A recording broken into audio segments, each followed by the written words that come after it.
Welcome to Rich Thoughts, Poor Jokes, the podcast where meaningful conversations about mental wealth meet a healthy dose of humor. Each week, your hosts, Dr. Roxy Riefkohl-Cook and Dr. Stephanie Ellis, two of Houston's most respected doctors of counseling and psychology, coach you on the path to mental wealth. They will not just inspire, but entertain you while empowering you to elevate your life. Welcome back to Rich Thoughts, Poor Jokes. Thank you for joining us again for this next episode. We're talking about brain wealth, speaking specifically about executive functioning skills.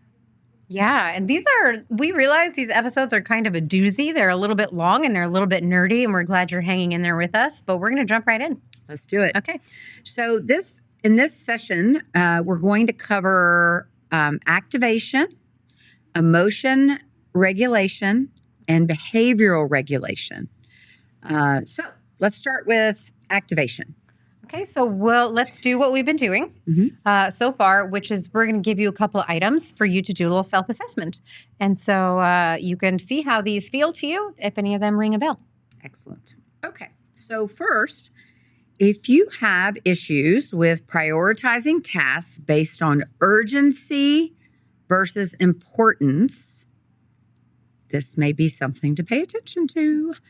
If you have difficulty organizing tasks, structuring your day efficiently, or even structuring your ideas, if you have difficulty organizing materials, including your physical space, which is one we hear about a lot. If you walk in and your desk is a ham, hot ass mess. Then maybe you should be paying attention. If you have trouble preparing or planning effectively, if you struggle with estimating time for tasks. Oh, I knew we were going to come back to estimating time. If you have a tough time getting started on your work or restart it after a break, or you might tend to procrastinate to develop energy. Yeah. Oh, yeah. I work better under pressure. That thing. Not a thing. For sure. Okay. So let's define. We're speaking about activation. And what we mean here is it's the component of executive functioning that involves getting started on tasks by organizing, estimating your time, and prioritizing. So, activation examples. This would be tidying up a room in your house, your ham desk, choosing what tasks to start with first when you get into work, or what do I do when I get up in the morning? What's my activation look like? Okay. So, how do we not maximize activation? What gets in the way? So when I think about activation, I think about these two things, which you said. One is the get up and go part. And then the other is like, what am I working on again? Mm-hmm. Yeah. So for that one, the get up and go, I'd say one way we're not maximizing is our energy management is not right. So that is maybe we're not getting enough good quality sleep. Mm-hmm. But also, you're not paying attention to what your level of energy is over the course of the day. There's a self-awareness piece that's missing, or we're not putting the amount of energy to a task that it needs, or maybe we don't know how much it needs. Okay. Yeah. And then sometimes we are in a situation where sort of like our values are not consistent with the world around us. Mm-hmm. So like you can't care about something if you don't care. You cannot care if you don't care. Mm-hmm. And so don't try. So if there's a task that we need to get done, we need to either figure out how to put that in line with the values that we do have, right? So that we can get a little bit of that get up and go towards it. Or we need to tie it. You got to tie it to something else that does matter. Yes. Right. But just sort of like not caring about something and trying to put energy towards that doesn't even make sense. No. Well, I mean, maybe it makes sense out in the world, but it doesn't make sense to your body. It makes sense maybe to your boss, but not to you. Yeah. Right? Okay. So, all right. So let's do some hacking. How do we become better? What are some tips for activation? So one overarching tip for this one is try doing what other people do. When it comes to prioritizing or deciding what your order of operations and stuff is going to be, if you don't have a good idea, or you are getting caught in decision fatigue, or you are wasting an hour every morning just figuring out just do something somebody else does. Just ask your best friend at work, what do you do first thing when you get in the office? And then just try doing whatever they do. And if that doesn't work for you, that's a perfect way to do trial and error, right? Because you just find another person and then try doing what they do. Yes. You know, and I say that because part of this is how do I direct my own energy is the problem here. And so asking you to be self-reflective might, in this case, kind of compound your problem. Right. You mentioned earlier when it comes to prioritizing, people who struggle with activation sometimes have trouble with urgency versus importance. And so it's like they don't get their energy up enough unless there's some kind of punishment's going to happen or some kind of disaster is going to be the really bad consequences, right? And so that urgent, important little window, which may or may not be called the Eisenhower Matrix. I don't remember. That one is on the internet. It makes the rounds every so often, right? And the idea is, if something's urgent and important, do it first. And if something is, urgent but not important, who knows? If it's important but not urgent, I guess you need to get to it. But I talk a little bit more about this too when we get to talk about prioritizing. I think I'm sure we will. So that's a strategy. If you don't have a value system that makes things easy to put into a hierarchy, try somebody else's. Excellent. See how that works for you. And then there's this one really interesting sort of piece of research about being able to kind of get in the zone for doing a bit of work, especially sort of like sit down, pay attention kind of work at work. And it's just like a visual hack where you just stare at one small point for like 30 seconds. And just zeroing in your vision on a small point activates your body in a way that it's like an important thing is happening. Because when important things happen, our vision does that naturally, right? When there is a tiger, our vision narrows down to that tiger. And it does that. So we're just kind of hacking that by doing the reverse, like pulling our visual attention in really tightly for a very short amount of time. And then it gives your body a little bit of that kind of focused energy for at least getting a little bit of something done, maybe over the next half an hour. Excellent. So, next. I don't know. I feel like this can be one of the toughest. Emotion regulation. We talked about this when we talked communication. But we probably could talk about it when we were talking about any topic. So this is recognition, acceptance, visible management, right? Looking like you don't have these overwhelming feelings that are really going on within, inside you. Sometimes you handle the feelings. Sometimes you handle the appearance. That's right. So, emotion regulation. Small self-assessment. Let's get people thinking about how well they can emotionally regulate. All right. So do any of these sound true for you? My emotions feel like they take up too much space. It makes it impossible for me to pay attention to stuff that's not emotional.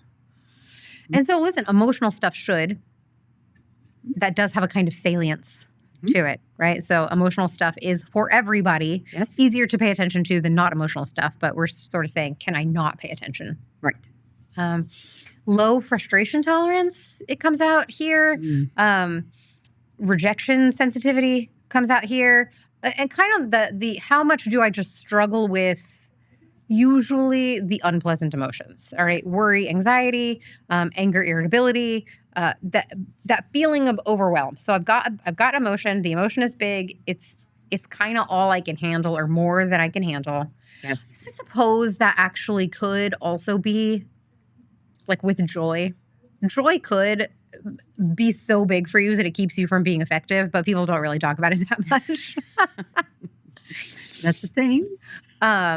Difficulty handling setbacks, disappointments, generally stress and distress tolerance. How does my body stay here in the present moment when things are difficult? Yes. And then a lot of people find this particularly burdensome when they have to adapt to something new, a new situation. Yeah. So defining emotion regulation. This is the component of executive functioning that involves your mental skills to plan, organize, manage, and control impulses. Can I handle what's happening within me, my feelings, what's going on with me mentally and emotionally to now be able to be effective and not impulsive? An example would be, we said this in episode 1, a calming strategy when you feel overwhelmed or you're angry. Another one would be not being able to complete a task or being able to complete a task, even if you're frustrated, stressed, anxious, etc. Yeah. Okay. All right. So let's look at what gets in the way. When we are not maximizing our emotion regulation, what does that look like? Well, so I think maybe this is a lot about mindset, is the way that we most often kind of shoot ourselves in the foot here. And it brings me back to when we said, you got to be able to recognize your emotions and that you're having them in a big way. And then sometimes you kind of have to just like put on a face Right. about how they are. But that middle piece is like, what do I actually do with these emotions? And I think we do not the right stuff usually. By right here, I mean like not the most effective stuff. So we kind of fall off maybe both sides of this. One is shame and self-criticism and I'm a mess and I'm a ham. Thanks for that. And what am I going to do? And this is awful and the world is awful. And it just leads to more catastrophizing, right? Because I am not equipped to handle the situation. I feel overwhelmed. I can't. Yeah. But the other sort of end of that spectrum is self-indulgence. Like, these are my feelings. I can't believe I'm going to use this voice because it's a very not therapy voice, but I am going to do my feelings. Goodness. And my feelings are important and they matter. And I don't want to be overwhelmed. And so the world should make it so I'm not overwhelmed because I don't want to be overwhelmed right now. It doesn't feel good to me. I feel uncomfortable. I can't. Get some grit, girl. I know. Well, it's like, here's the thing. I'm a therapist. I think emotions are important. Yes. I think the way that you feel and you're being overwhelmed in that situation really does matter, which is why self-indulgence doesn't work, unfortunately. Right? And so it's like, I think as a parent, we do this. As a therapist, we do this. But then it's like our kid or our client is very focused on how they are in the moment. Like my present self is in distress. And we have the opportunity often in a way that's separated from them a little bit to pay attention to their present self's distress and also their future self's distress if we do self-indulgence, right? So if it's, you're stressed at work and then you just go take an ice cream and a nap. That might feel so good right then in the moment, but is tomorrow's self going to be really up a creek? Yeah. Or overwhelmed. And so I think we have difficulty staying. We try to be like, I should be better. I should be different. I should control this. I should control these emotions. And that's never going to work, right? Trying to push your emotions around. But then also the other side, which is just like letting them run you over. Right. Yeah. Yeah. Okay. So, some tips. What are some hacking tips? How do we get better in this area? What helps? I think, have we talked about this before? Or if we haven't, maybe we should do a day on self-compassion and what that really means. In terms of that compassion for your present self and your future self kind of we did talk a little bit about that. No, we haven't talked about that, but we will up and coming in our self-care series. Oh, yeah. That's a good fit. We'll leave it for then. Okay. So a couple of hacking ideas. So one is this is difficult in this kind of landscape that we're in right now where the word of the day is authenticity. I think that the idea that your persona, which is the way you present yourself intentionally to the world, that matters. I think it's kind of like gone out the window a little bit. And it's like, I should be whoever I want to be, however I'm feeling, with whoever, in whatever situation, in whatever way. And that is not how you keep a job. Or a relationship. Or a relationship, right. So one of the things is let's putting some real effort into the mask. The mask. I know that masking is like a dirty word, but these days, but you got to have one, and that is the kind of thing that you can just learn and practice. Yes, right. And if anything, it gives you a minute, like we talked about in our communication series, to stop, drop, and control. So to figure out what is actually going on with me emotionally, and then now how do I best utilize it or not? Yeah, while you're taking that moment and taking a breath, that's good because it means you're not shouting down your boss.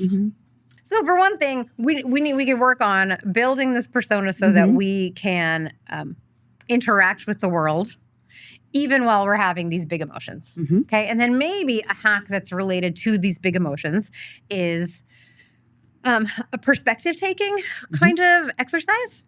You can do this in any way that you want to. A lot of people call it the hot air balloon technique, but the idea is, can I imagine myself getting literally high enough to see if this is still a big deal? Yes. So high enough might be like sitting on the roof. High enough might be in a tall tree. It might be in a hot air balloon. It might be in space, right? Depending on how big your situation is. But getting a sense that there are other things happening in the world and that there is a future, right? Just kind of like gives you sometimes a little bit of breathing room to behave the way that you want to behave. Yeah, that. Okay, and lastly, in this episode, behavioral regulation. Oh, speaking of behaving the way you want to behave. There it is. So monitoring, self-regulating, that. All right, let's do a small assessment to see how people manage behavioral regulation. And I like, sometimes we use the word self-supervision for this, and I really like that one. I don't know how other people feel about the word supervision, but in our job, it has such a nice connotation. It does. Definitely. Okay, so let's see, listeners. Do you have difficulty recognizing what the appropriate behavior is for a given situation? And do you have difficulty modifying your behavior once you know what the appropriate behavior is? Watching other people to see if you are in concert with them? Do you have issues with speaking or acting impulsively? Being or feeling kind of like restless or jumpy? Do you are you like a disruptor but not in the cool way? Right. Trouble resisting your impulses. So that could definitely be just me and the Oreos, or that could be more like a work situation. Jumping to conclusions. So it shows that's how it shows up in relationships a lot. Do you have trouble with jumping to conclusions? Making careless mistakes. I want listeners, not watchers, to know that I'm giving air quotes to the word careless there, because I actually sort of hate that word. It is almost never that people don't care. It's that this behavioral impulsivity, the behavior sort of running ahead of the intention. Yes. Speaking of running ahead, matching your pace. like your inner pace to the outer world. Yes. Trouble making real-time adjustments as needed. Difficulty tracking your own behavior, we talked about that. Self-supervision. I do like that word a lot. And your own progress towards the goals that you have set or trying to reach. Struggling with prioritizing imagined future over immediate stimuli pacing. Oh, say more about that. Well, that's maybe a little bit like how we were talking about future self. Yes. Is future self going to hate me or not? That I took this whole day off. And then now I've got 25 tasks to start with tomorrow. And there's, I think, a couple pieces to that. One is the ability to imagine the future and what the consequences might be. Yes. And then an additional piece, which is then doing something that is maybe preferably good for you now and good for you later. Excellent. So defining executive functioning of behavioral regulation. It includes a set of mental skills that allow you to manage, control, and self-regulate your behavior and actions to complete tasks efficiently. So, examples. If you are excelling at behavioral regulation, you might be able to break down a big stressful project into small tasks to meet a deadline. Notice I kept adding to that. Big project, breaking it down, but we also have a deadline. Or, speaking out of turn in a work or social situation. That's that impulsivity you were talking about. Got it. Okay, so how are we not maximizing here? I'd say one of the things, and we mentioned this a little minute ago, was a lot of times we are just not giving ourselves time. Not cultivating. I'm not even sure I want to call it a habit. Cultivating an identity of breathing before I do anything else. Right. Giving myself that little bit of moment and I think maybe also, you really don't have to do anything right now unless maybe someone's bleeding out. I mean, you could be having a heart attack and you could still take a minute, Right. So I think that's one way. Is like we have an inner culture of rush. For sure. And we're judgmental. And I mean self-judgmental here, right? So we don't help ourselves by what? Oh, shame, because we're aiming for responsibility, but not shame. So Here we are again. The more that we are kind of just a self-critical harpy there, like hanging out in the attic, just saying we should do better, but not helping ourselves do better. Yes. So this is maybe the right time. Anytime during executive functioning talk is maybe the right time to talk about this, but this feels particularly like the right time to me, which is a concept called ego depletion. Yes. Ego depletion is this idea in the sort of science literature. And honestly, it's kind of here and there in terms of what the findings are. So ego depletion was an idea that said you only have got so much control, willpower, self-regulation ability to use every given, let's say, day, and that maybe it replenishes when you sleep, and then you only have so much for the day. So one of the reasons that everybody thinks that's a real thing is one, feels like that. Doesn't it just feel like that? Yes. And the other reason is because actually, like if you have to work really hard on something or resist one impulse, it turns out you're not good at resisting other impulses. So if we put you in an experimental situation, and have you do a task that requires you to inhibit yourself. So press this button, but not when the color blue shows up, and then we give you a plate of cookies, you eat more cookies. It's like you used it up. It feels like a limited resource, this thing. Right? Back to the Oreos. And so maybe they were snickerdoodles this time. That's I don't know. I just said cookies. Whatever cookies you like, listener. Drop it in the comments, your favorite cookies. So So ego depletion is this idea. We kind of run out of that during the day. Then there is an idea that actually maybe glucose does replenish it, which is why cookies are especially on my brain there. Because if you eat a cookie, then it was like, then you could do better on the task the next time. But maybe that's just because you wanted a cookie and you have been trying hard. I don't know. So the jury's kind of out on that. We got some data that was like, is this a real thing? Here's the deal. It definitely feels like a real thing. So we should plan for it like it's a real thing. Yes. That takes me back to, I can't believe we haven't said this in weeks, right?